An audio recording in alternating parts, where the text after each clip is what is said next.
Oh man! Oh, there it is. We are live. Oh man, we have with us right here the apologist Jamie Goodlet from the God or Not podcast. Oh man, it's a pleasure to have you. We had some technical problems for a bit. It was supposed to go live about an hour ago, but now we got it. We got it. Finally got it, man. We're here, buddy. We're here. Good. Thanks for having me. Cheers, man. Yeah, it's a pleasure to have you here because honestly, it's pretty unusual to see a podcast, your podcast, the God or Not podcast, where you got where you share a podcast with an atheist. I think that's pretty common. Like having a show together. It's quite odd, man. Why don't you tell us about that experience? How has it gone so far? How did you guys came up with that? How did he agree? We've got so many questions on that. Right, so I met Scott, my interlocutor, Scott Dickey. I met him in Facebook of all places, in a theological or one of those groups that's like Christian atheist debate groups. And I somebody posted something, and I said, "Oh, there's plenty of evidence for God's existence." And then he retorted, "Like what?"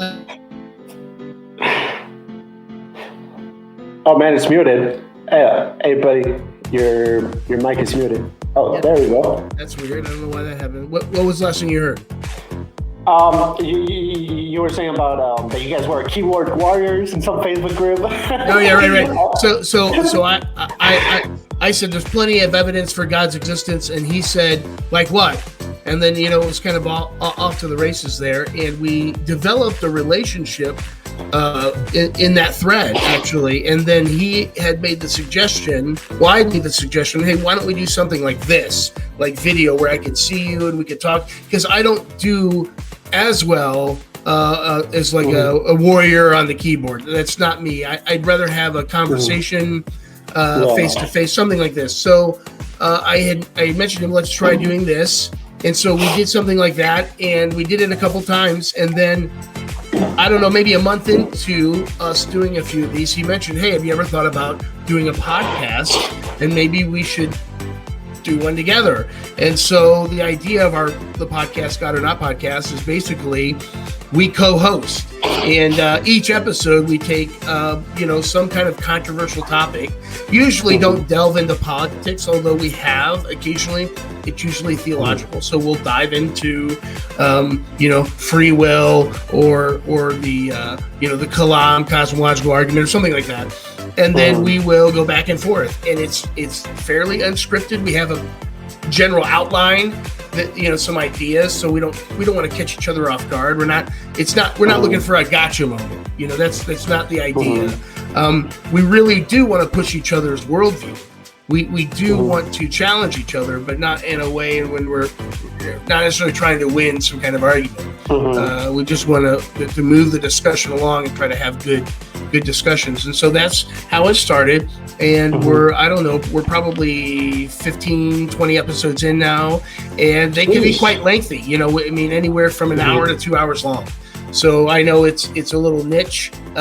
Some people don't like real long podcasts, but it's our podcast, so that's what we're gonna do. Man. I love it. Yeah, it's my thing. Like, I like the short ones too, but I just get a little bit more in depth if you do a little bit more time. But yeah, I get you, man. That's actually how I got into YouTube, social media, and all that. Because I was a hardcore keyboard warrior, man. Like, I would type for hours, man. There has been comments that it literally took me 1 hour of typing to put them out there, man. Yeah, I was that guy, but I would just be fighting with all kinds of atheists and liberals online, and you know what? Like, I was like, no, man, it's taking like too much time off. I'm on my schedule, so yeah, I might as well just start a podcast. And now if I see someone put something online, man, I just ignore it and send a link or whatever. There have definitely been. I have a much better filter now, so that there are a lot of things I don't even touch. And I try to kind of take the biblical idea of these kind of discussions. Whereas, there are some people who aren't really looking for conversation, and those people, I'm just going to shake the dust off of my shoes and move on. But there are other people who, if they're posing some honest questions and have some honest pushback, then I'm willing to dive in. But I definitely do have to have a good filter, because obviously I have a job, I have a family, and so I have to be very, very careful on how much time I'm spending doing stuff like that, which ultimately doesn't make a huge difference. These kind of things are more beneficial. Yeah, those are unicorns, to be honest. I would really love to get those kind of atheists that actually want to learn and stuff. I've gotten a couple of those, but usually you get a lot of God haters. Like, not just I don't believe, but you get God haters. The anti-theists. Anti-theists. Exactly, man. But you know what? It's pretty cool that you guys actually have an order. An order set of points that you guys are going to go through, because as you were saying, if you don't do that, whoever is unprepared or less prepared is gonna lose at that point, man. So it's good that you guys study beforehand, and you guys know what the points that you guys are going to touch. That's much more productive. So guys, if you're watching this, please join the God or Not podcast with my friend here, Jamie Goodlet. And yeah, man, that's pretty interesting. So I guess we'll go ahead with the tactics, because we probably already clickbaited some of the viewers already. Yeah, man. So yeah, we'll tell how these guys are pretty bad at billions and the worst people ever. That's right. Baby eaters. Yeah. Yeah, they put them in the microwave and put them on high in 3 minutes. They're terrible. Man, just kidding. Now, there's some good atheists. If you're a good atheist watching this, not many atheists watch my content anyways, but we got most Christians, but yeah, no, we don't hate atheists. We get along with you guys. We would try to just be fair, but there are some tactics that we believe that are outright dishonest, and they are pretty common in the internet. So that's why I have my friend here, Jamie, to come join us, so we can deal with those extremely common objections and tactics that you see from atheists online. But yeah, let's go with the first one, which is cynicism or skepticism. They call it skepticism, but we would say that there's a point in which it just becomes outright cynicism. You pretty much just do whatever it takes to not get to the right point. And we see it, of course, with the resurrection case. Usually, that doesn't matter how much evidence you put. Usually, you see kind of a how do you call it? They introduce naturalism as a starting point, or as a dogma, they don't consider theism as a possible explanation. But what can you tell me from your experience in your podcast with your co-host? How has that cynicism or skepticism, maybe some examples of the tactics they use? Yeah, so the one thing about my interlocutor, Scott, is I think he's honest, right? I just think he's wrong. And I think that I don't think that he's nefarious. He's not wringing his hands in the back room I can't wait to use this tactic on the theists. I don't think that's him. I just think that they have been I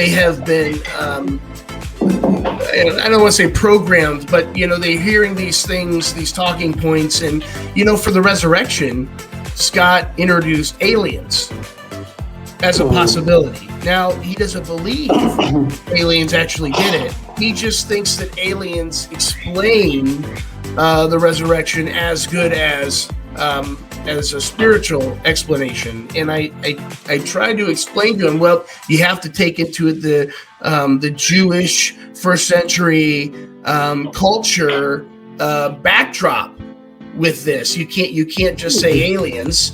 You have to give me a reason. Well, first of all, do we know aliens exist? Do we know, if they do exist, could they have gotten here? If they are here, why have they only intervened in one event in human history and then disappeared?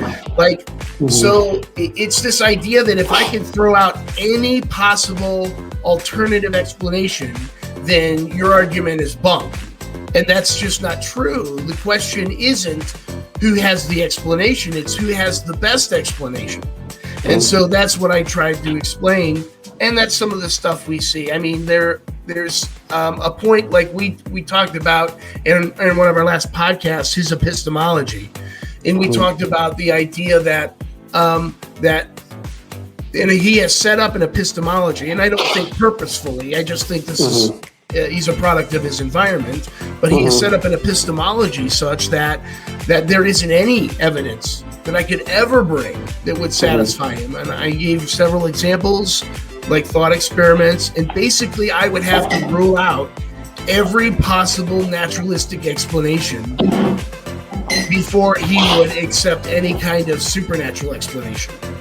And that seems amazingly unreasonable. But he doesn't see it that way, because he'll say, well, you and I both agree the natural world exists. You're the one making the claim that the supernatural world exists, and I don't see it. And so the whole point is now I have to try to convince him for my argument to go through. When in reality, that's not how arguments work. You're not the arbiter of truth. Yeah, Peter left late. Yes, you can ask questions. You can ask them, and I guess we'll be answering along as we're talking. But yeah, I guess you viewers, you guys can ask questions, and we'll be answering them here in the live. But yeah, something that caught my attention from what you were saying is that they believe that just bringing objections helps their case. And to explain it more to our viewers a little bit, let's set a thought experiment or an example on how these can be extremely unreasonable. For example, let's say if we're talking about the premise that if your mother loves you, so one can just bring whatever objections like an atheist would. So you can just pretty much say, maybe that she's controlled by the government, and that she's been raising you like to lie to you, and just pretending that she loves you, but in reality it's a government experiment. I mean, you cannot prove that wrong. You have to investigate it and get evidence for that, but you cannot prove that wrong. But just bringing that objection would prove that it is wrong or unreasonable to believe that your mother loves you. Other thing, you could be saying something like well, maybe she is not actually your real mother. I mean, that's possible, but if, let's say you look like her, you have the same DNA, a blood test, whatever, that will be more than enough to make an inference to the best explanation that your mother actually loves you. But you can say that is not possible because maybe she cheated on the blood test. Maybe she photoshopped some pictures. I mean, you can still just bring objections, like even as unreasonable as they are, you can just bring objections. So it'll never end, and that's the thing. It'll never end, and no matter what evidence we bring, and no matter what objection of theirs we tear down, there's always a possible another objection. I mean, it's straight up like solipsism, and solipsism for those viewers who don't know, is this idea that you are the only thing in reality, that the external world does not exist, and so you as a mind or whatever you are as consciousness, you're the only thing that exists, and everything else around you is an illusion. And so there's no way I can ultimately prove that wrong, because they can always say, so they can always give some other instance of the exterior world somehow being an illusion, and so there's no way I can prove that wrong. And the same is true with that kind of cynicism and skepticism. Is there's no matter what evidence I bring, they can always tack on something else, as another objective. And it's like, well, there's just no way. I can't exclude all naturalistic explanations, nor should I have to. Yeah, exactly, man. I was talking to an atheist last week, and this guy pretty much. I asked him well, why do you don't believe the case of the resurrection? And he was like, oh no, that's because you cannot pin it down. Like I can always bring this objection or that objection, and there always seems to be an objections or a way out for everything. Yeah, but that's not what we're arguing for. We're arguing that it is the best explanation. We're not arguing that there's no that there's a dead end for you guys, whatever. Like that's not what we're arguing. We're arguing that that pretty much they don't. You get a point in which you're just bringing objections as reasonable as they are. I mean, they're possible, and prove me wrong. How do you do that? But here's the best explanation. Right. But over here we have a question from our buddy Peter Lake. So, what's your opinion about these YouTube atheists, namely Pelagia and Pine Creek? You want to start or you want to start? I don't have much to say about them other than I think that some of the most recent stuff they've done has been better.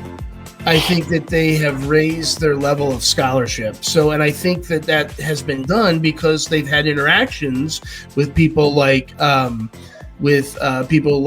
Braxton Hunter, and so I think that initially for both of those guys, we would see different objections they would bring up that are just, dare I say, ridiculous. It's just not brought in scholarship, whatever, but they still use those arguments and they're easily refuted. But I think because, they've had other people like Braxton Hunter come in, and Sean McDowell did a little thing, I think, with Pelagia maybe. And I think that has raised the bar of scholarship. And so I think they've done a little bit better recently. I mean, I'm not overly impressed, but I don't think they're hacks either.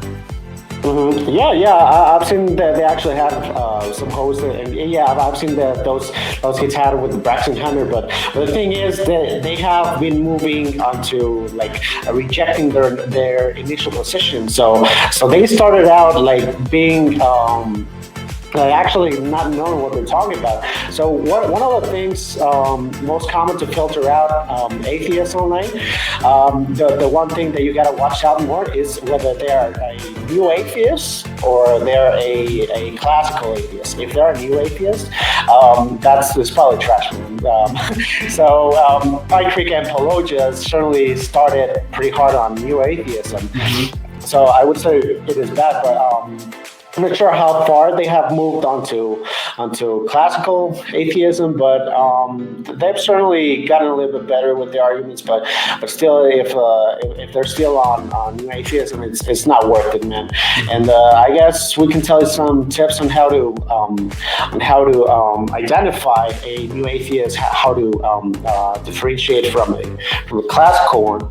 So pretty much you get by new atheist, that means that they redefined the word atheist. It's not what it has meant before. From the Greek ateos, it has always been contextually in debate throughout history. It has always been about having the burden of proof. So you usually get people that are pretty much.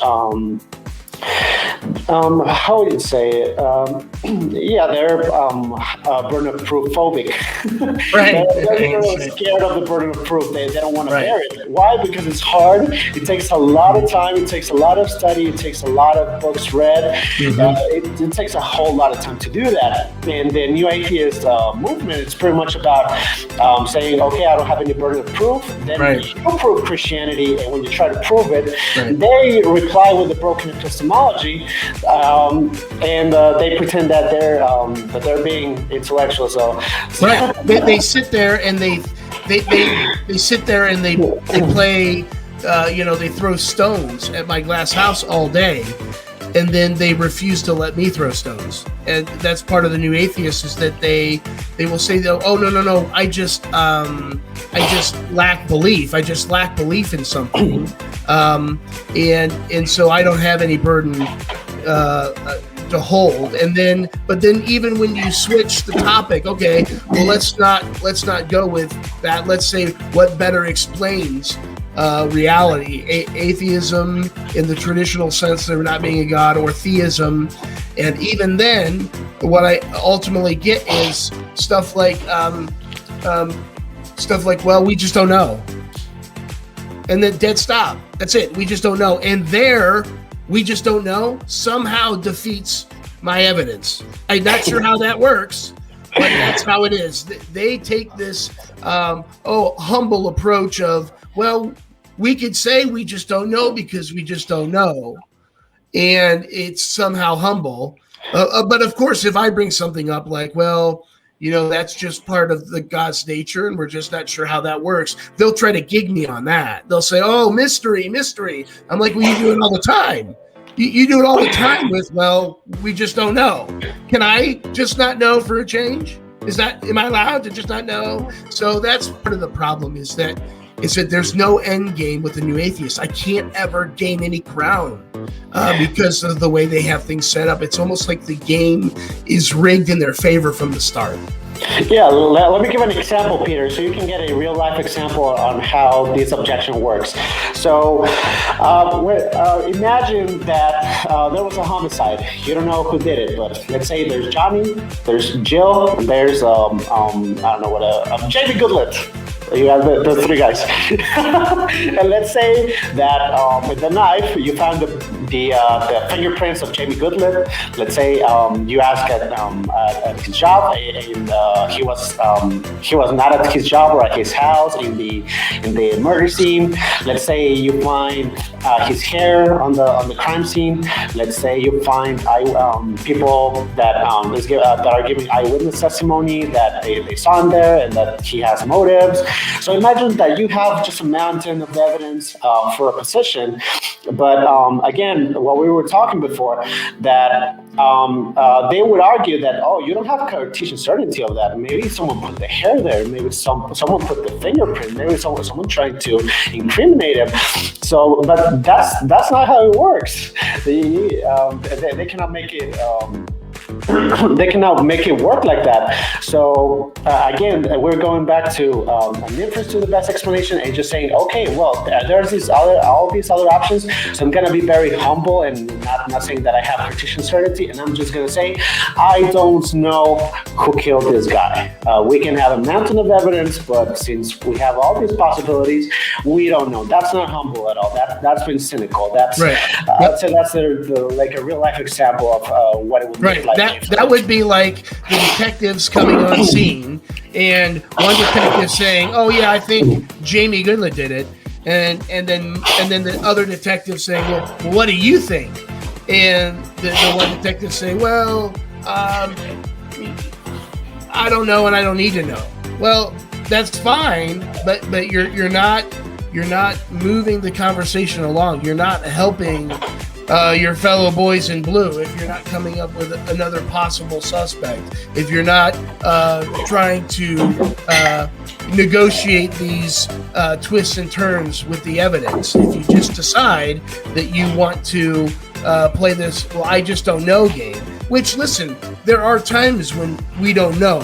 I understand that, but it can't be a defeater for what I do know. And that's part of the problem. Yeah, exactly. And we have another guy over here. We have our friend 3 steps ahead. He's asking the question, you can prove solipsism to be irrelevant if you're referring to a brain in a bat. That will still be a contingent existence, which would require an explanation. Any comments on that, Jamie? No. My only reason for bringing up solipsism is I was just explaining that that their position it's much like solipsism in that with the solipsist there isn't any no matter what evidence I give the solipsist, he can always fall back and say, well, it's this or it's that. He can always fall. He has a way out always. You cannot falsify it. You cannot falsify solipsism. And what I'm finding is the same thing is true with many atheists, is that there's no way to falsify any of their beliefs because they can always fall back on something. They always end up like we were talking before. I'm not sure if it was in this live stream or not, but you were talking about how, they'll always keep falling back and falling back and falling back. And then there's just no way to pin them down on anything. And so that's kind of what I was referring to, is that there are those similarities between the solipsist not being able to prove to him the external world exists, and the atheist not being able to falsify his particular belief. Yeah, I want to add something to solipsism. So, it is impossible, or at least incoherent, for a Christian to ever ascribe to being a solipsist. It's incompatible with our worldview, because we're making truth claims. And there are a couple ways that we can deal with that. One of my favorite ways is either proving that it leads to a logical contradiction. And usually that can go in the sense of a transcendental argument. When it comes, for example, to the laws of logic, we would say that through that argument that the laws of logic must be explained by either A or not A. If it's A, there's nothing in between. It has to be either A or not A. And we argue that atheism cannot explain the laws of logic. So we basically rule it out through the impossibility of the contrary. This is what is crucial here: the impossibility of the contrary. So if we're talking about the laws of logic, if you don't take them, that's why atheists usually take the laws of logic, morality, anything objective, anything objectively true, objectively real, anything objective, they usually have to take it as axioms. That's one of the big weaknesses of atheism, because they cannot create an objective standard for morality or logic. So they have to take it as axioms. What is an axiom? An axiom is taking a position like as a starting point, because if you don't, you cannot have an intelligible conversation. Right, so it's just a brute fact. Yeah. If you don't accept that logic is objective, then you cannot say anything whatsoever, because it's not going to be objectively, logically coherent. It'll just be an opinion. So you have to accept at least as axioms that the laws of logic exist. So with solipsism, that will lead to all sorts of problems. Not lead if you have it as a basis of your epistemology, it will lead to never being objectively true, because I don't know, maybe you're a brain in the bat, and you will have to as a brain in the bat, then logic is pretty much subjective to whatever the evil genius that is controlling you in the bat it's pointing in there. So you will never have any certainty. So it has to be impossible. And if God exists, we can derive teleology. Since there's a creator, that means that the laws of logic were put for a purpose. You can draw purpose from an atheistic perspective. It can only be driven from a theistic perspective. So from theism, you would have objective laws of logic, and if you have objective laws of logic and purpose for the reality, etc., then you don't have any basis to have solipsism as to be relevant whatsoever. So it's out of the question for atheists. It's impossible for us to adhere to that. You want to add something to that, or you want to move to? No, it's very thorough. All right, cool, man. All right, we got again our friend Peter Leftlake.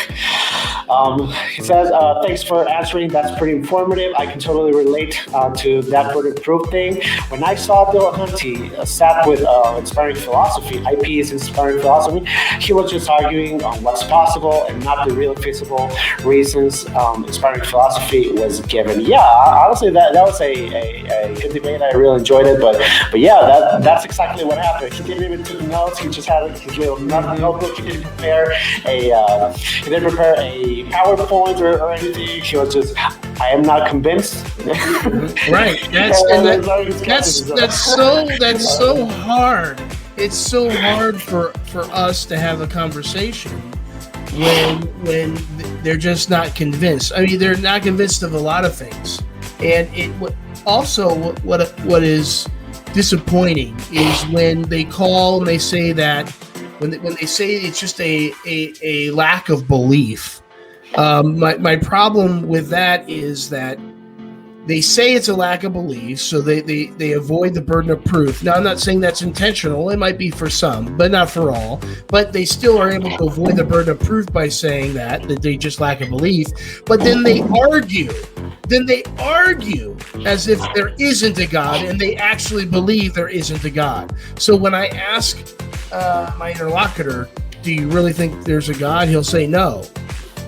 So he'll say that no God exists in terms of the way he argues, but he'll always fall back on the, well, I just lack belief when it comes in. So there's no way to get at it, because he says he's not making any claims, yet he argues as if there isn't a God, and so that makes it very difficult to talk to. Yeah, one of the things with Matt Dillahunty, his tactic even got his own name. We gotta give him that. His tactic got his own name. We call him, not just we, but so I don't know who called it first, but we call it the Dillahunty Dodge. Yeah. Oh man, yeah. You don't have to bring proof for your position. You don't have to bring the burden of proof. You just say, I am not convinced, and that somehow has any value. Well, it doesn't, but yeah, the I am not convinced. So why doesn't this work? So I asked a friend. He's a true agnostic from philosophy of religion. He's a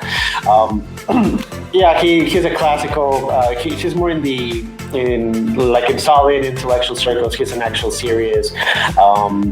He's a serious philosopher, and he would say that what's happening with these internet atheists, the new atheists, is that pretty much philosophers are not interested on your state of mind. So not being convinced is a state of mind, and they don't care about that. Because imagine how would they advance on new on philosophical arguments, like making them more extensive. You got to bring answers. If they're wrong, it doesn't matter. Like, you just bring an answer, they explore it, and with that exploration, that answer that you're giving, that's kind of burying your burden of proof. You bury it for different branches or strands of a certain argument, a certain objection. So you're saying you're not convinced doesn't bring absolutely anything of value to the question of God's existence whatsoever. It doesn't work, but somehow it convinces people online, atheists that just want to believe what their atheist people have to say. But it's not really taken seriously in high circles of philosophy and religion. It's not taken seriously, but. You want to add anything to this? Nope, that sounds good.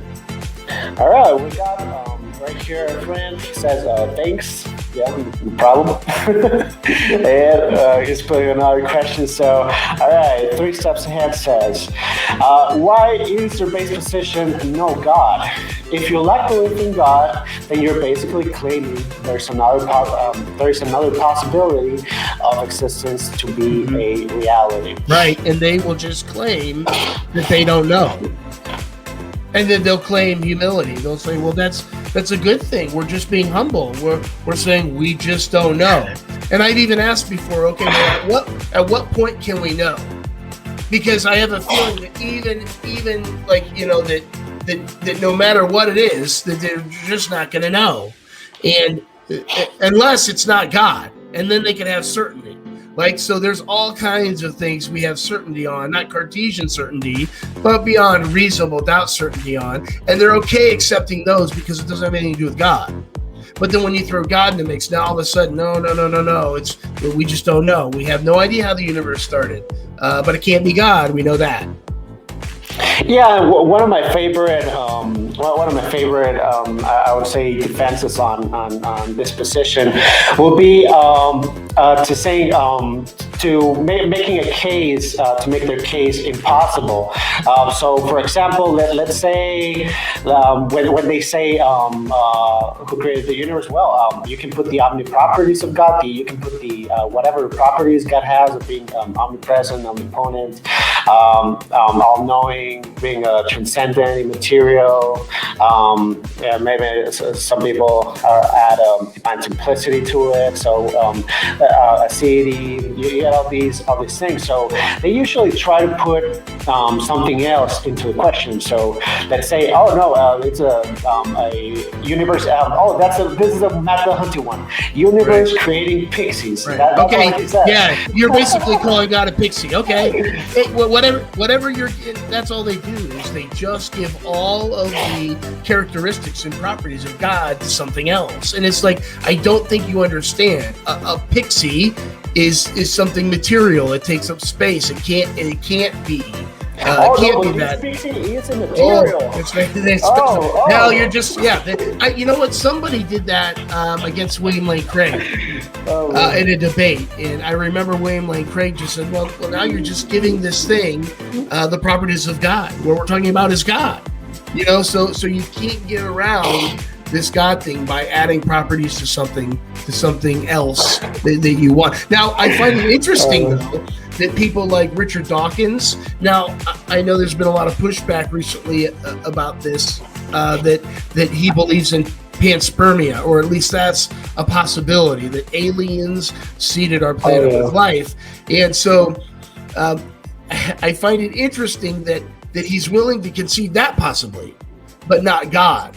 And I think Frank Turek, a lot of times, he will bring up the point is that the difference between God and aliens is aliens has no say over your life in terms of morality. They are asking nothing of you, at least as far as we know of, and they demand nothing of you, but God is placing certain moral responsibilities upon us. And if there is a God, then we have to ask the question, what is he like, and does he want something from us? And then naturally that draws certain conclusions that many atheists aren't willing to go down that road. They're just not interested in accepting those kind of moral responsibilities. And so it's crazy just how easy they'll latch onto something with the God properties or a creator that isn't God because it isn't God. Yeah, let me expand a little bit on it. And that Richard Dawkins, his statement on aliens, yeah, I remember it. I don't know where I saw it, but yeah, I remember it. And, that's pretty much intelligent design. They're pretty much claiming intelligent design, but and he's just kicking the can back. Aliens, he's just kicking the can back too. Because the question is who created the aliens? I mean, you ultimately multiverse. Right, you ultimately have to end up with then aliens are just unnecessary. We'll just shave it off with Occam's razor. The bottom line is you have to have some kind of necessary being that is spaceless, timeless, and immaterial, the grounding of everything else. It has to be the brute fact. What is your brute fact? Exactly, and let me expand a little bit on that. So, to explain the how you cannot fit a universe-creating pixie or a unicorn or a flying spaghetti monster, how you cannot add any of those whatsoever to the God question because of ontology. So, on the ontology of an object, let's say you got a stop sign. The stop sign has I don't know, like 6, 8 sides, whatever. Well, it's red. It has the letter stop. It has a pole. It has an ontology. So even if you don't have one materially, you can imagine the ontology of stop sign. So, and it has properties. But if you say if you grab a cone, a safety cone, or whatever other object, a shoe, whatever, and you say, oh no, this is a stop sign, and I'm like, what? Why is that a stop sign? Well, yeah. I mean, why is that shoe a stop sign? And they would start claiming that oh no, well this stop sign this shoe has the qualities of a stop sign, so right. It's a special shoe. Right. Yeah, it's a very special shoe, and it has 8 sides. It's red. Okay, man, you're describing the ontology of a stop sign, and you're just calling it a shoe. That's what is happening. And some of that it is impossible because, for example, one of the qualities of God is to be immaterial. So if you got, let's say, a pixie with a limited ontological description, let's say if you still want to call it a pixie, you don't know what a pixie is. A pixie, I don't know what to look like, but I think it probably has some kind of like butterfly, like a little wand, you know. Yeah, little wand. Yeah, so if that has that ontological property, it is not immaterial. A spaghetti is material. It has a wheat and flour just mixed up, and I don't know, maybe someone can pass us a recipe. Right. Yeah, whatever. So it's not immaterial. So you pretty much contradict the definition of spaghetti if you put immaterial. So no, you cannot just replace the word God with spaghetti monster or universe creating pixies, whatever. It's a total trash. A tactic that you get from atheists. I agree with Jamie that they don't do it intentionally. Like, I think they genuinely believe that, but it's genuinely terrible. Right. It's bad either way. Yeah. Yeah, either way, but we got another question over here. So, why is it that they're all about science, which works on everything beginning to exist, having a cause, but when it comes to the universe or contingent existences, suddenly the atheist throws causality out. Right. It's because of the conclusion.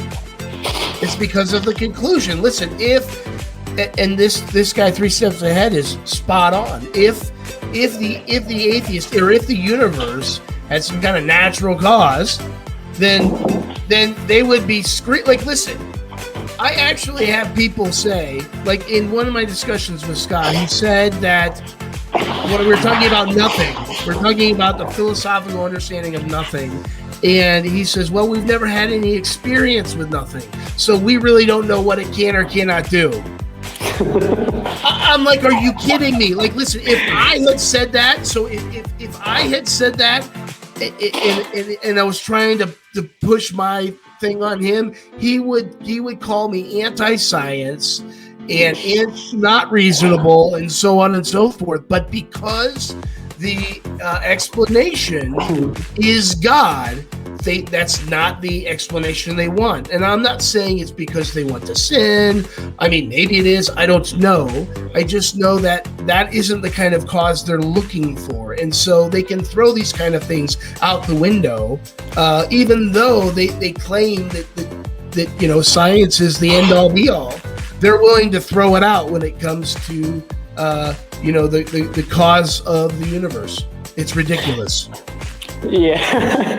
Oh man, honestly, I thought like almost every atheist abandoned that already. So I wasn't expecting your co-host to accept that, because if you see all the YouTubers, man, they don't bring that objection anymore. They kind of they dropped it and they put it in the basement and lock it with a key and put some chains on that. So right. No, and you know what the thing is they part of the problem too is what they do is they'll say, when we're talking about the beginning of the universe, and we talk about nothing, and they'll say, well, it's possible that nothing could have done something, and I say, no, that's what I'm talking about. I'm not talking about the Lawrence Krauss definition of nothing. I'm talking about the philosophical understanding of nothing. It's no thing. It can do nothing. And then they get angry when we say, oh, you guys say that we think things just pop into existence without a cause for no reason. Well, that is the implication of your belief, right? That is the implication of your belief. So if there was nothing, if space, time, and matter is all there is, and there was no space, time, and matter before the acceleration of the Big Bang of the universe, then there was nothing before the beginning of the universe, which means the universe had to pop into existence out of nothing. It's the implication of what they believe. But it blows my mind. They say I'm setting up some kind of straw man. No, that is what you believe if you hold if you hold consistent views. That's what you would have to believe if you don't think that there's some immaterial, transcendent creator. Preach it, Jamie. Preach it. Yeah, there's a really funny video from Richard Dawkins, man. It was with Cardinal Pell. I don't know if you remember, but yeah. So he asked them the question. So is then nothing is something? You're like, yes, and right. the Everybody laughing. So everybody laughed. He goes, "What are you all laughing about?" You got to watch that. And he said, "Nothing's funny. Nothing's funny." Like he just didn't get the joke was on him. Yep. Yeah, maybe he gets it now. I don't know. We'll pray for him. But I want to add one thing that we're missing. So, okay, so 3 steps ahead, we're saying that they're all about science, with works and everything. No, actually, the main problem with this is that it is a category fallacy in the sense that you got a you got something that can only be answered philosophically. For example, if you make the truth claim that only science can give you truth claims. Well, if you write that down, you notice that is a truth claim. So you don't have to prove it empirically; you have to prove it logically. So you cannot use that sentence and put it on the microscope and repeat it in science. No. There's some things that can only be answered philosophically. And God, since God by definition is transcendent, being beyond space, time, and matter, you cannot apply empiricism to God, since He is beyond time, space, and matter. So you got to answer that philosophically. That's why we have many arguments, and that's why we argue through an inference to the best explanation, and from personal experience, from all the times that Jesus has appeared in the Middle East, in dreams, on people that near-death experiences in hospitals, and the historical Jesus, the historical sites like Sodom and Gomorrah that were found, and you have some impacts of like the fire that describes that fell to the city. They found some kind of impacts like that. So I mean, you make your inference, if it happened or not, whatever. You got all these things, and even though there's of course you use evidence, you use historical evidence, you use science, you use all these tools. It is ultimately that evidence has to be interpreted under a philosophical lens. You got to make a logical case, and that's one of the biggest problems. And one last little thing on this comment is that. There was a debate between William Lane Craig and Sean Carroll. I think Sean Carroll. I think he's a cosmologist, a really renowned scientist. So one of the things, usually for causality, they appeal to the A model of time, which has a beginning, and there's a B model of time, which you appeal for the universe to be timeless. So Sean Carroll actually did quite well. He fought pretty hard. Something that Sean Carroll wanted. Some people are saying that William Craig wanted. So I don't know who wanted it. I think both people did a really great job. But one of the things that I didn't got from the debate, I got it from an interview, like that was after the debate. So they asked him, which one do you believe? So with Craig, he was appealing to the B theory of time, saying that, oh no, the universe could be timeless.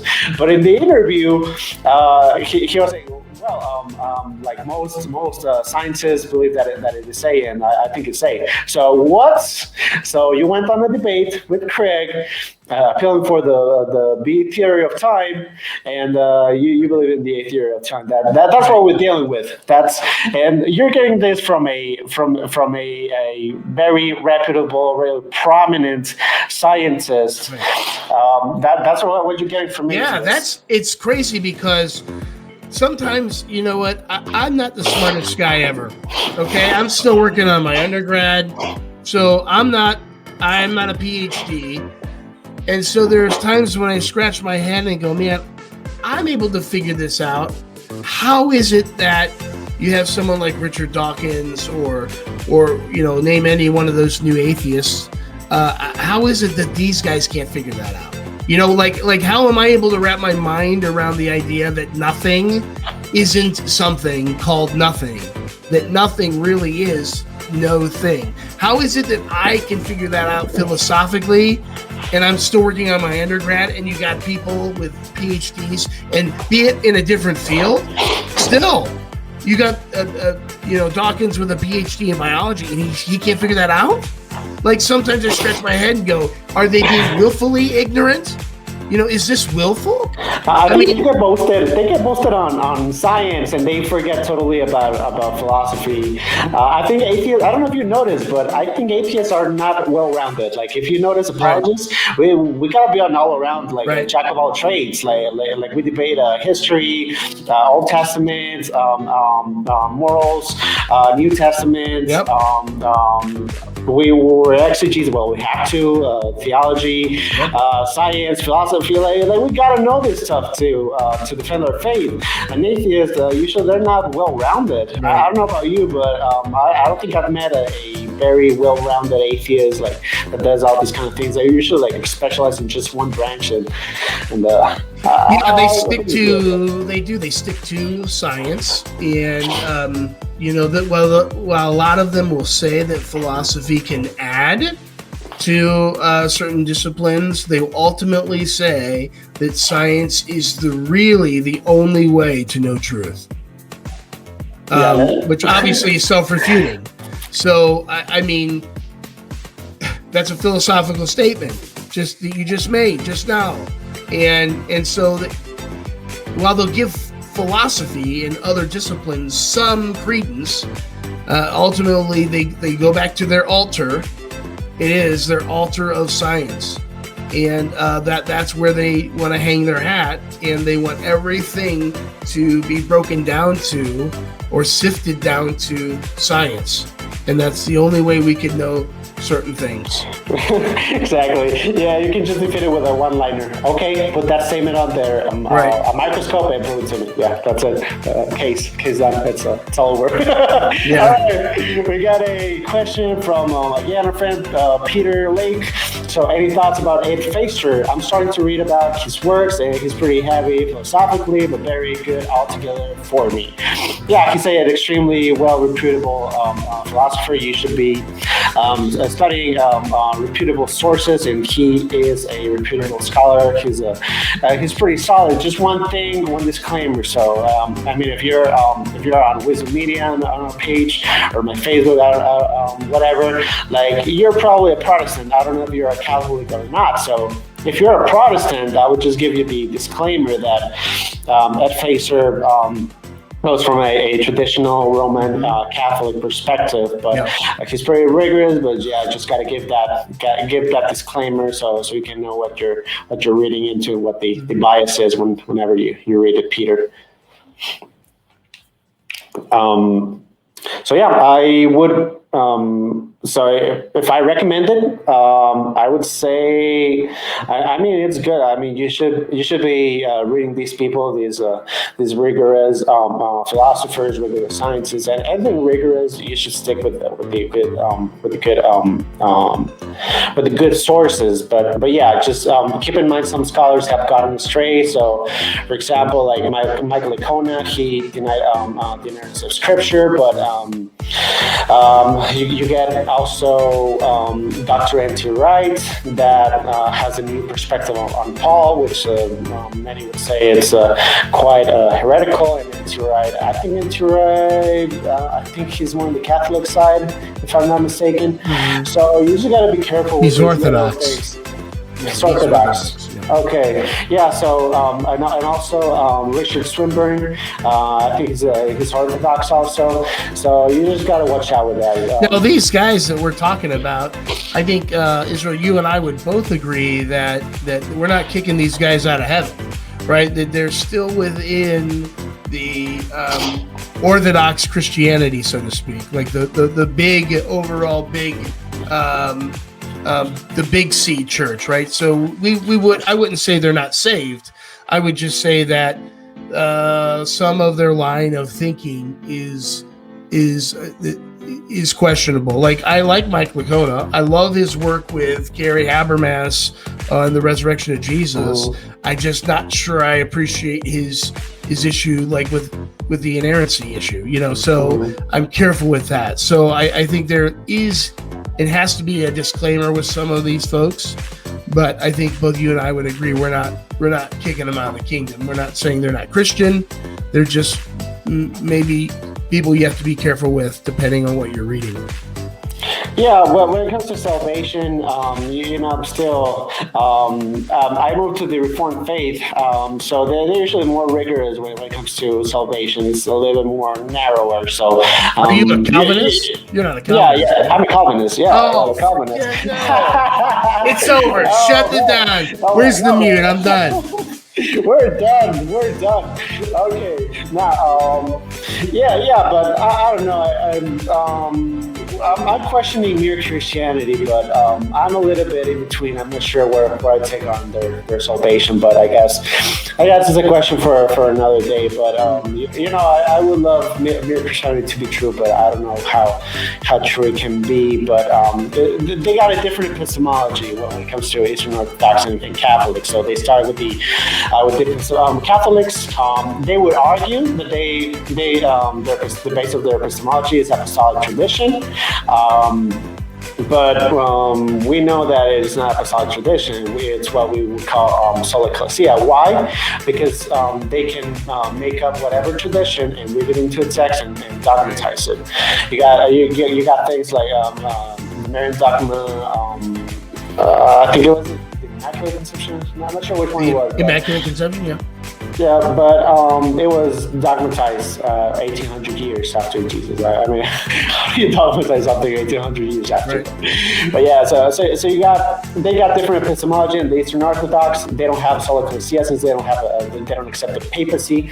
So they are more about apostolic tradition. So they're a different branch. I would say I respect the Eastern Orthodox a little bit more than Catholics, but I don't know, man. I think if they got work in philosophy and history, whatever branch of Christianity that can help us as Protestants, I guess you should read that. Just be careful with the disclaimers. Just be careful with what they believe, because even for scholars, like no one is everybody can fall for some errors. So maybe we do have errors like that too. So I guess we all have to be careful with what we believe. I'm Pentecostal, so I'm sure a lot of people think I'm heretical. So man, get out of here! No, I'm kicking you out. Yeah, but I'm not crazy. Like, I'm not a snake juggling Pentecostal. We're very conservative.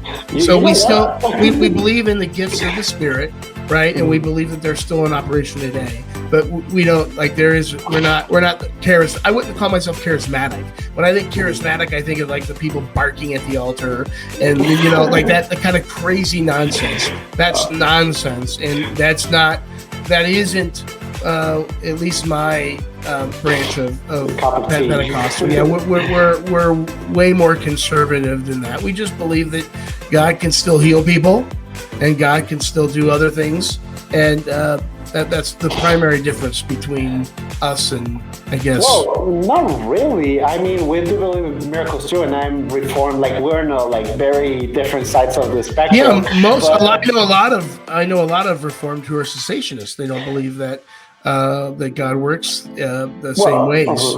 No, it depends what you mean by cessationist, because for example, I like how Frank Turek puts it. So he says there's the fact of miracles and there's the gift of miracles. So we would say that, for example, what was given to the apostles, they were given a higher authority to do miracles. They were given that special authority. So we don't have that authority. So you cannot just go to a disabled person and say you're healed and right. Boom, he gets up and gets walking. No, they got to be much more humble. You got to work with the fact that miracles can happen, but it's all to the sovereignty of God, in the sense that let's say you ask God, if you could be graceful enough to give us to give us a miracle to heal this person, that will be good. If not, maybe all the glory still be with you for you. And I mean, it's all to you if you want to make this healing or not. So it's, you go with that attitude. I'm not saying you should pray like that, but I don't disagree with that at all. I don't disagree with you at all. I mean, we can't think at all that we somehow yield this power, that somehow we're in charge of this, and that we do what we like. That's not what I think at all. I think you're barking up the right tree. Is that we try to be sensitive to the Holy Spirit, and we try to be humble, and if God decides he wants to heal, then that's on him, and if he doesn't, that's on him too. Exactly, big agreement there, man. You see a Calvinist and a Pentecostal king. Yeah, that's right. That's right. We just pulled it, man. Woo. Spit it out, yeah, because I spit it out. Yeah, we spit it out, man. We preach it. Preach it, Jamie Goodlet. Let him know. Okay. I think this was interesting, because I did thought about that objection when I was talking about the ontology, and how a pixie is that is a material, and a pixie is material. It cannot be so. But I did thought about that objection. So it's good that you bring that up. It's good that you catch him. And this guy 3 steps ahead. He's 3 steps ahead. It's literally 3 steps ahead, man. Props to that guy, man. So okay, so the way it works when it comes to God, God is a triune God, and we get that through special revelation. So from general revelation, you get that the God could exist. From special revelation, you get some special attributes of God. So it's something that you can only know if God reveals it to you. So with a special revelation on the Trinity, we know it's one being in 3 persons. So Jesus will be fully God and fully man. Make sure you don't fall for Nestorianism, denying the hypostatic union. So you have to accept the fact that he's fully God and fully man. However, the point that we were going with the pixies is that now the atheists will have to add a Trinity to the pixie. So again, we're putting the ontology of something else into whatever you want it to be. In this case, the pixie. So the atheist would have to put the triune attributes onto the pixie, and now say that okay, it's immaterial, but in this form, it's a pixie. So again, you get to the same problem. It's just see the way I read this question was, if God's immaterial, then how can he be, or part of him be, or how can Jesus be material? And so that's just kind of the way I saw that. And I mean, obviously we think God was able to create everything ex nihilo, from nothing. So if he was able to, as a spirit or an unembodied mind, if God was able to create everything from nothing, then it should be a walk in the park for him to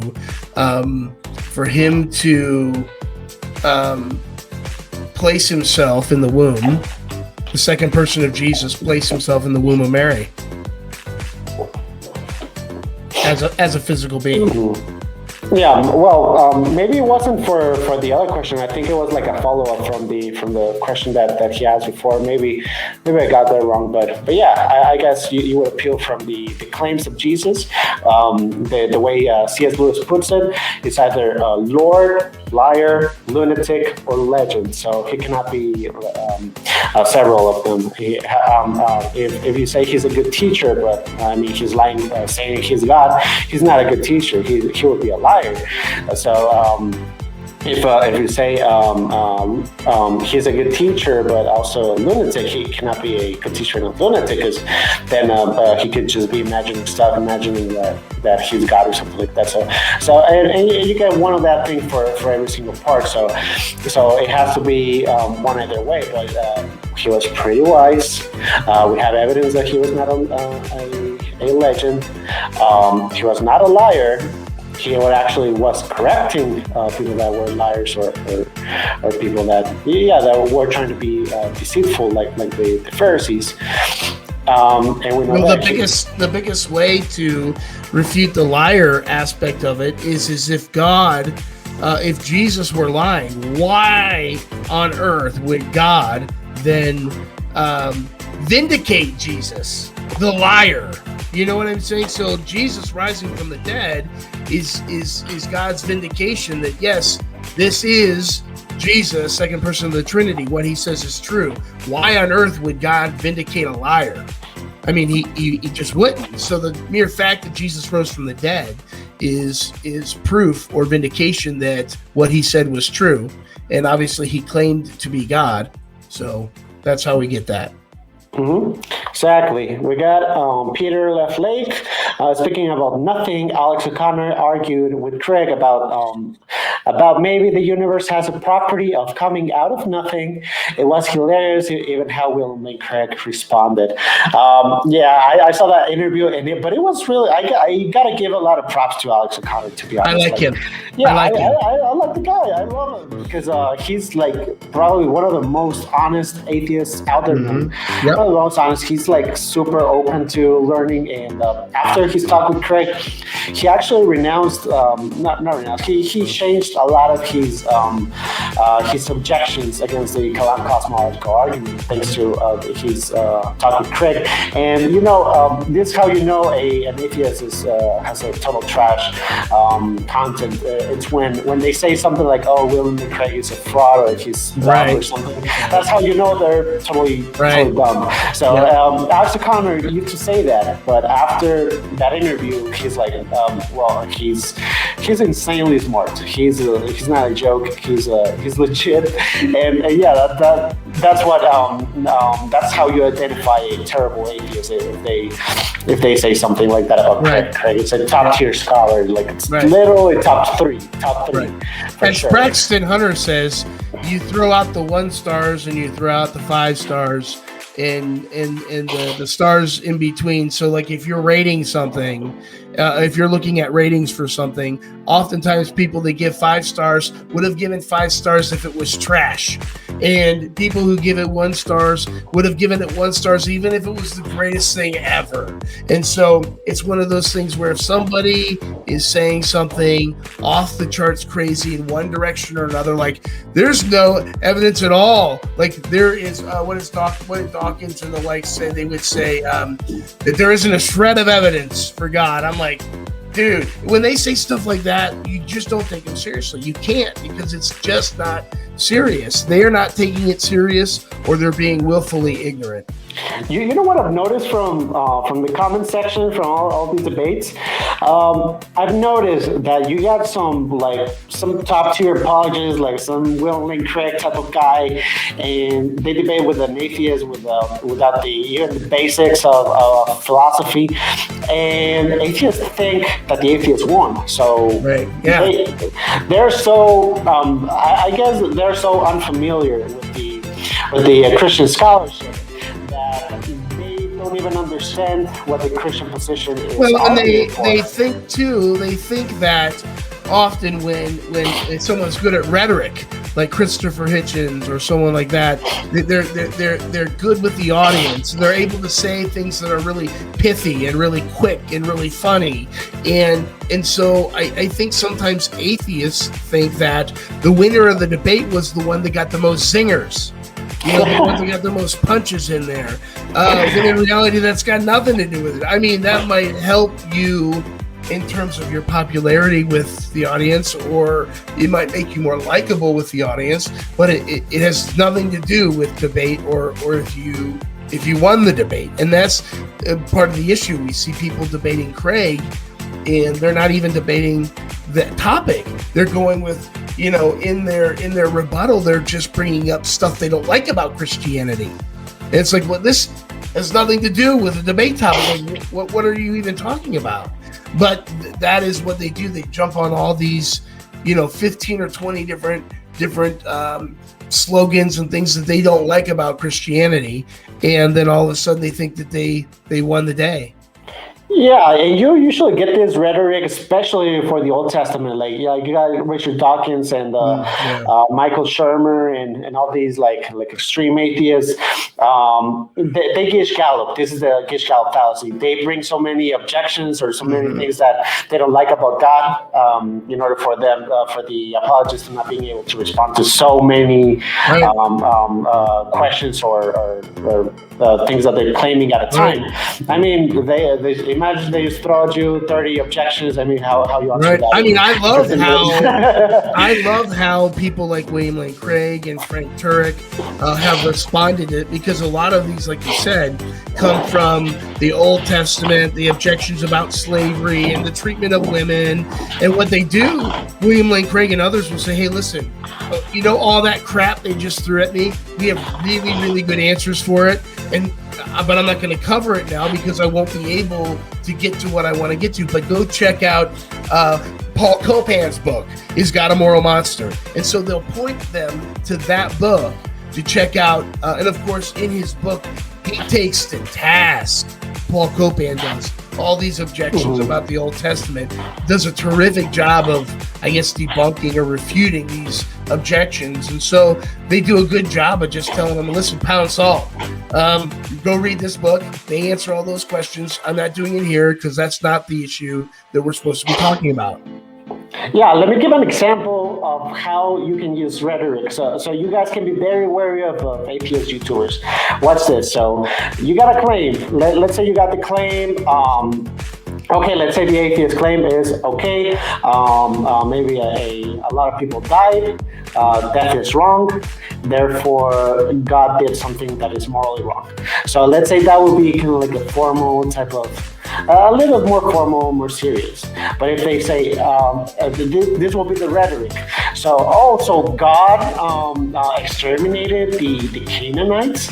So he killed absolutely everything there, and he even some probably innocent people. Like, you don't know if they're innocent. Like, but you add the word innocent, you add the word genocide, you add the word I don't know. You start saying things like, "Oh, God is a moral monster, a maniac, a psychopath." So when they start adding that language, you know they're not taking stuff seriously. Hitchens used to say that God was a North Korean cosmic dictator in the sky, peering in on our sex lives. That's what Hitchens used to say all the time. Yeah, man. I never liked Hitchens. I just thought he sounded. I mean, I know he's well esteemed. I thought he just sounded like a drunken sailor half the time. I mean, now that I encounter atheists from classical atheists, actually like rigorous atheists, I actually like them. But since I discovered these guys, they like now the new atheists. I think now their objections are trash, and now the new atheists, the Sam Harris, Daniel Dennett, and I mean Daniel Dennett, I guess was one of the less bad ones of those four, but yeah, still, I don't fall for that stuff anymore. I guess now I think atheism is a horrible, just a very silly worldview. Okay. Peter left leg. I guess this one is for me because I'm a Calvinist. Unless you want to convert. No. This is all on you. I can just stand by and watch you take this. Oh man, yeah. I don't know. Maybe you'll convert after this stream or whatever. Okay. Peter Left Lake says, "I see you're a Calvinist. I saw Pine Creek debated a Calvinist. I don't think I saw it. Honestly, I don't see any content. I don't see any content from Pine Creek, to be honest. Like, I'll just be honest. Like, I don't get compelled by that." And they both agreed in the end of that short clip that it's basically God giving the lifeboat to other people and lets them drown. He chooses whom he wants to save. Any thoughts? Well, that'll be unconditional election, God having the sovereignty of choosing who He wants unconditionally. Him having the sovereignty of choosing someone over another, and by being unconditional, it means that you cannot do anything to boast about God choosing you. For example, like when He chose the Israelites, I mean, they were slaves in the land of Egypt. They were, we know through historical sources that they did things as bad as the Canaanites. Even the Bible records the judgments from God to the Israelites because they were acting even worse than the Canaanites. So even the Israelites were doing pretty bad stuff, worshiping idols, doing stuff like that. So it is unconditional. But when it comes to giving the lifeboats and letting them drown, well, there's a lot of things when it comes to divine determinism. We got to know on what is the relationship on the philosophical the philosophical work of the divine determinism. So, for example, you got a limited world of possibilities, and let's say it would be as working as a second cause or a second. Let's say, for example, you have a police station. So let's say that by the existence of the police station, now that would inevitably cause that there would now be some prisoners that would go to jail. So it is causing indirectly people to go to jail, but you would say that it was still a good thing that police department would be existing. So it wouldn't be directly causing the crime. You wouldn't say that it directly causes crime, but you would say that it allows for the possibility of loss provide the possibility for crime to exist. So, but yeah. So yeah, basically, God will not be giving the lifeboat to some people by the mere ontology of God and His holiness. He chooses certain people and not chooses other people. Does He have any parameters for choosing that? I think yeah, He must have some parameters, but we cannot know and we cannot boast and we cannot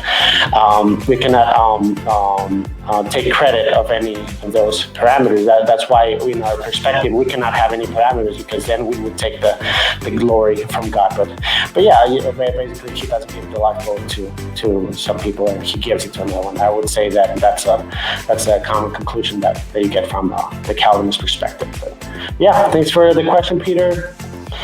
All right. According to your belief, Jesus was killed and then resurrected. Where is Jesus now? Where is Jesus' human flesh, resurrected body? Right hand of the Father. Yep, right. He's in heaven, right hand of the Father. That's where He ascended to, and that's where He is now, currently. Yep. Oh man, that's not 3 steps ahead. That's not 3 steps ahead, man. Yeah, we're disappointed now. Nah, just kidding. No, man. Oh no, I guess this is the 4th step. That's probably why. This is the 4th step. Yeah, right. You got the first 3 right, but no, man. That's cool. Yeah. So basically, since it's remember what I told before from the from Nestorianism, in that council when they dealt for Nestorianism in the Council of Ephesus in 425, I think. Yeah, they came to the conclusion of the hypostatic union that Jesus is fully man, fully God, fully united, and fully together. You cannot separate them. You cannot. Yeah, you just cannot separate it in any single way. So if He went up to heaven in the hypostatic union, then his resurrected body and his form of God it's totally there's a total fusion there, so it's together in heaven because of the hypostatic union. So we'll get into that. We'll get into church history. So you can know this type of doctrines, these dogmatic doctrines that were pretty early in the Christian church. But yeah, I mean, still there's no It's good to ask any type of questions, man. That's pretty cool, and hope we answered your question. Okay, so flesh and blood, human body is near God. Yeah. Yep. I don't know what he's trying to say with this, so maybe it's a trap. He's setting a pathway here, and it's like a praying mantis. He's gonna. No, man, Jamie, don't ever do that so suddenly, man. Don't ever do that so suddenly. You got me scared, man. Gonna get a heart attack there. I guess. So how many thrones? These are good questions. 3 steps ahead. I don't know. What one throne? I don't know. Has he been standing all this time? I guess he doesn't get tired. So, I mean, I guess Jesus is standing. And well, God's a spirit. I don't know. Listen, those are good questions. I don't want to think about it. It's getting late out here, and my head hurts already from talking to Israel. I can't do that. Yeah, I don't know. He just can't stand Calvinism, man. Too much for him. Yeah, maybe we'll put a song so he can start dancing and stuff. Oh, I had to throw that one. Sorry. You want to do one last one? All right, from Peter Leflake.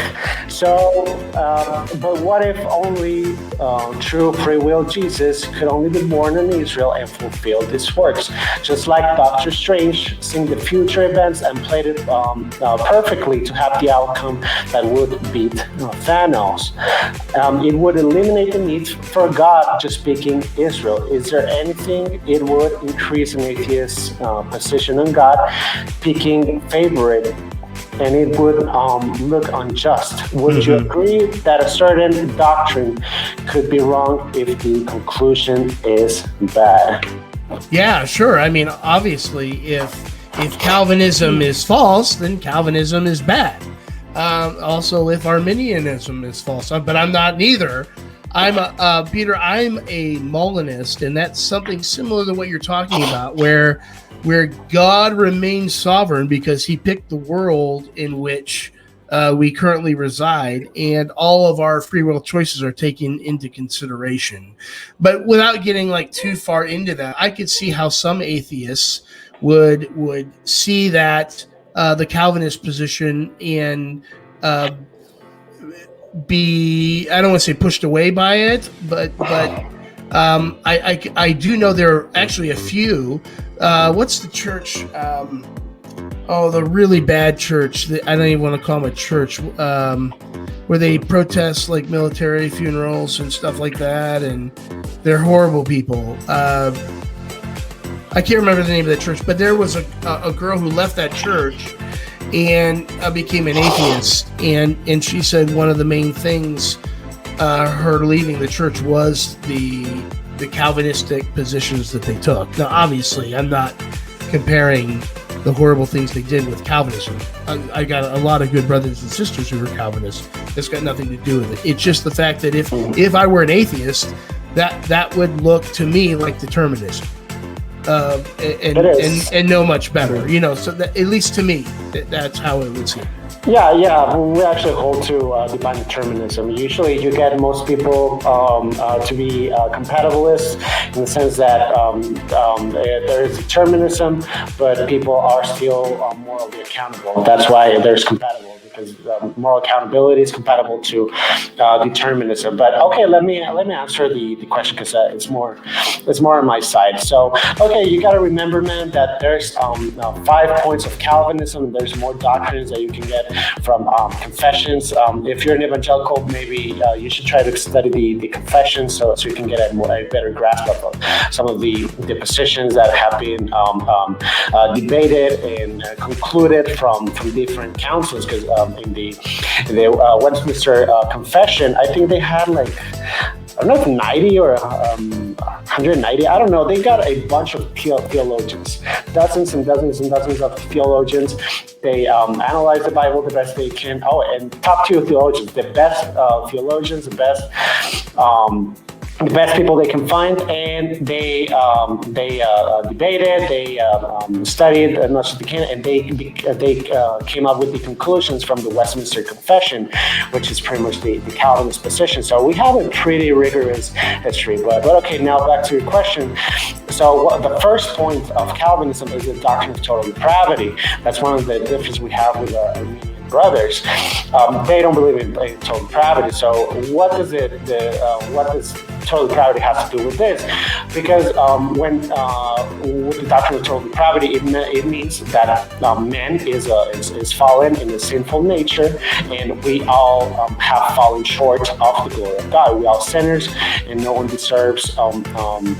No one deserves to be with God because we're not holy. We're given to unrighteousness. However, that is why on the 5 points you get total depravity for saying that everybody will be guilty. So you cannot say that God will be unfair, because it is actually fair that everybody should perish. We all have a sinful nature, a totally depraved nature, and we have all fallen short from the glory of God.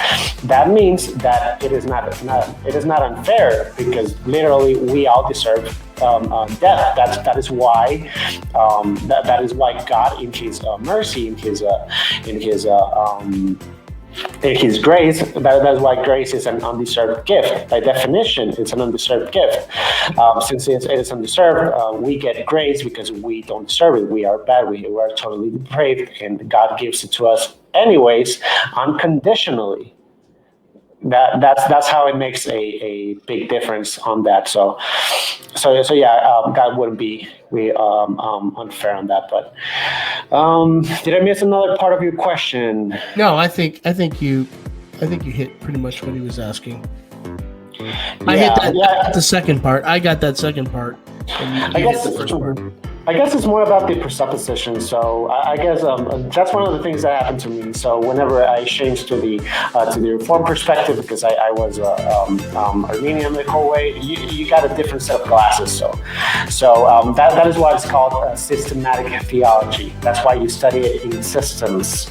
Because if you get certain premises, certain conclusions, whenever you read a certain verse, you will read it through that system.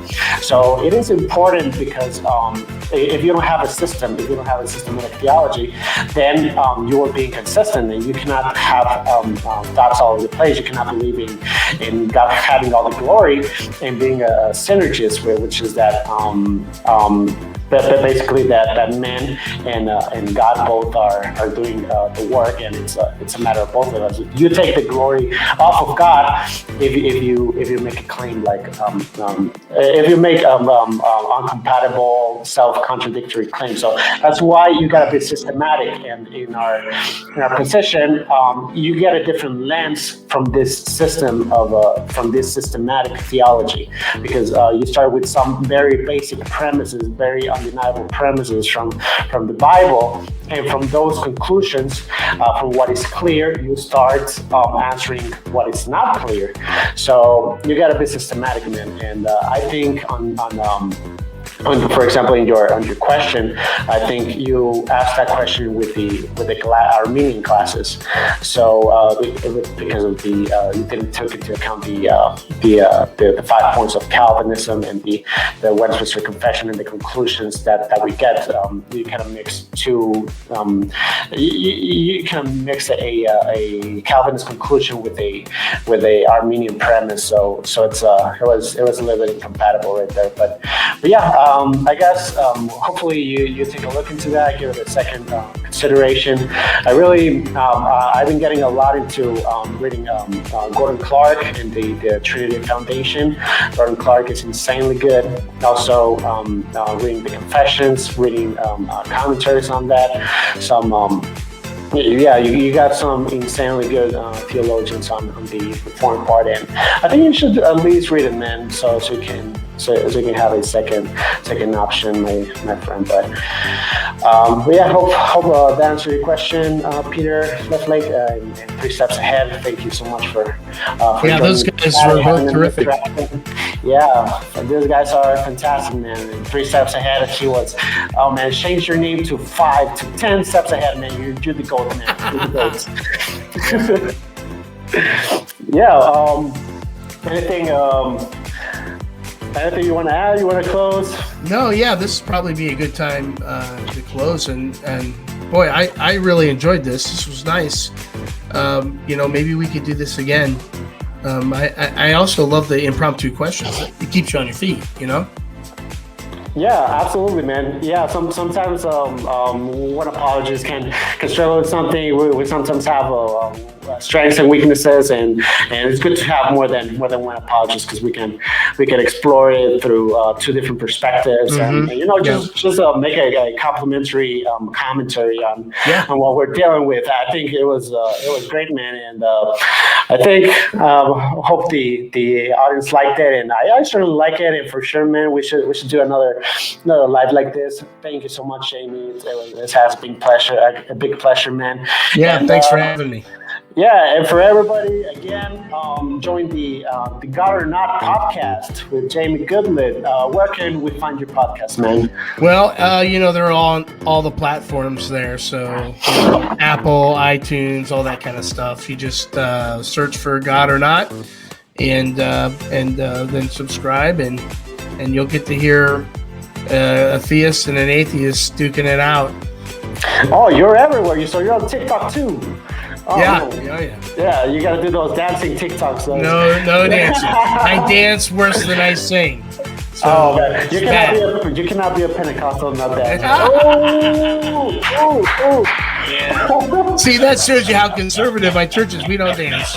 We don't do any of that. All right, man. I'll give you that. We're pretty props for that one, but yeah, Jamie, it was a really good time, man. Had a lot of fun, and hopefully we dealt with a lot of tactics that the deceptive guys do, and hopefully our people don't fall for atheism. Atheism is trash.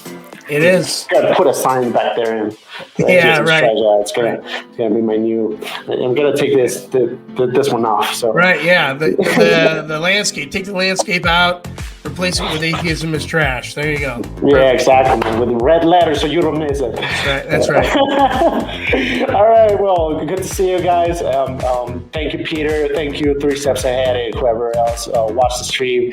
Thank you, guys, and we'll see you guys. We'll do another live later on. But yeah, cool to have you guys, and God bless you all, and we'll see you guys next time.